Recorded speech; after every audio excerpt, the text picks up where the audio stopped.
नमस्कार, स्वागत है आपका बुलेटिन के special segment CM highlights today में। मैं हूं आपके साथ दिव्यांशु जोशी। देखिए हमारे साथ कि कैसे मुख्यमंत्री डॉक्टर मोहन यादव के पहले मध्य प्रदेश को बदल रही हैं। Mohan moves, MP improves.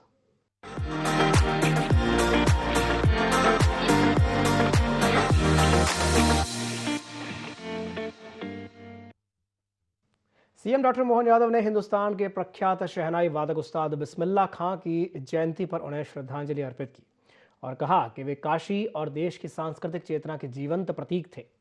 उन्होंने शहनाई जैसे लोक वाद्य को वैश्विक पहचान दिलाकर भारतीय संगीत को एक नई ऊंचाई दी।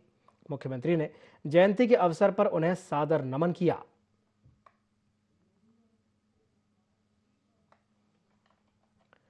तो सीएम डॉक्टर मोहन यादव ने हिंदुस्तान के प्रख्यात शहनाई वादक उस्ताद बिस्मिल्लाह खान की जयंती पर उन्हें श्रद्धांजलि अर्पित की। साथ ही साथ ये भी कहा कि वे काशी और देश की सांस्कृतिक चेतना के जीवंत प्रतीक थे।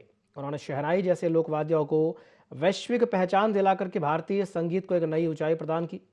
मुख्यमंत्री ने जयंती के अवसर पर उन्हें सादर नमन भी किया।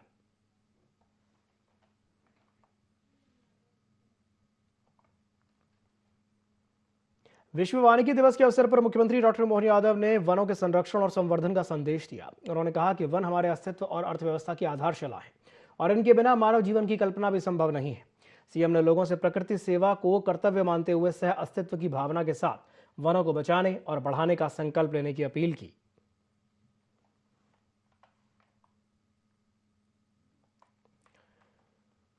तो विश्व वानिकी दिवस के अवसर पर मुख्यमंत्री डॉक्टर मोहन यादव ने वनों के संरक्षण और संवर्धन का संदेश दिया है। उन्होंने कहा कि वन हमारे अस्तित्व और अर्थव्यवस्था की आधारशिला है और इनके बिना मानव जीवन की कल्पना कर पाना भी संभव नहीं है।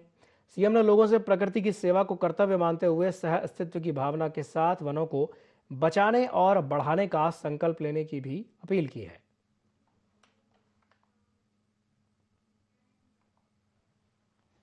सीएम डॉक्टर मोहन यादव ने लोक पर्व गणगौर तीज के अवसर पर प्रदेश की माताओं और बहनों को हार्दिक शुभकामनाएं दी। उन्होंने कामना की है कि मां गौरी और भगवान शिव की कृपा से सभी के जीवन में प्रेम, विश्वास और नई ऊर्जा का संचार हो और हर आंगन में खुशियां बनी रहें।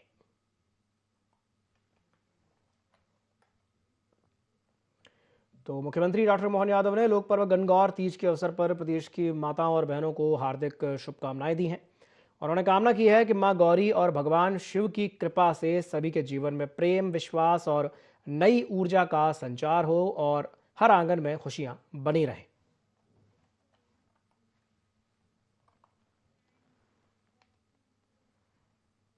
मुख्यमंत्री डॉक्टर मोहन यादव ने जयपुर में आयोजित interactive session on investment opportunities in Madhya Pradesh को संबोधित करते हुए निवेशकों को प्रदेश में निवेश के लिए आमंत्रित किया।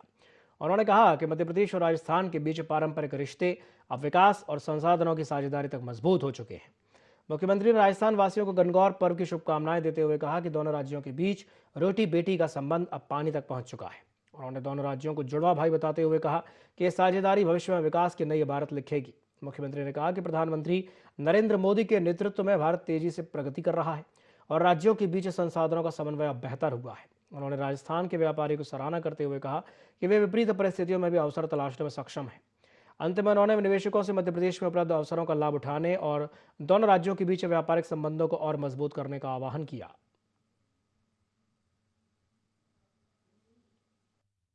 राजस्थान और मध्य प्रदेश तो जुड़वा भाई की तरह, ये परमात्मा की कृपा है।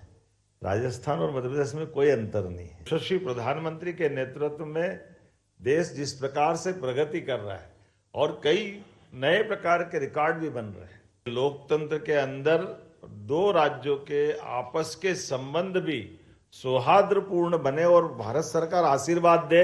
सच में हम इस भाव से ही बैठे हैं कि आप राजस्थान में भी व्यापार व्यवसाय करें, मध्य प्रदेश में भी करें, क्योंकि आखिरकार ये अलग बात है, मैं बोल सकता हूं आपके बीच में, हमारे राजस्थान के लोग तो पूरे देश के हर जगह व्यापार व्यवसाय के झंडे गाड़ने के लिए जाने जाते हैं। और यहाँ क्या, दुनिया के किसी कोने में भी अगर आपको मौका मिले तो क्षमता योग्यता से कोई कम नहीं पड़ता, ये तो पक्की बात है।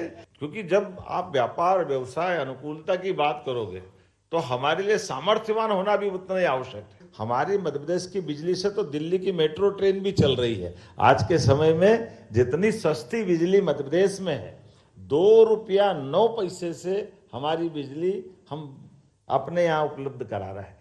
कितने प्रकार से क्या क्या सोच रहे हैं, कुछ कल्पना करना कठिन है, लेकिन हर एक तरह से व्यापार व्यवसाय को बढ़ाने के लिए एमएसएमई, हेवी इंडस्ट्री, लघु कुटीर उद्योग और सभी प्रकार के क्षेत्र में जितने प्रकार से कर सकते हैं वो हम लगातार कोशिश भी कर रहे हैं। और उसी प्रकार से इंडस्ट्रियों का प्रकार भी हमारे लिए आज उतना ही महत्व का है। माइनिंग सेक्टर के अंदर में भी बहुत तेज गति से हम आगे बढ़ रहे हैं।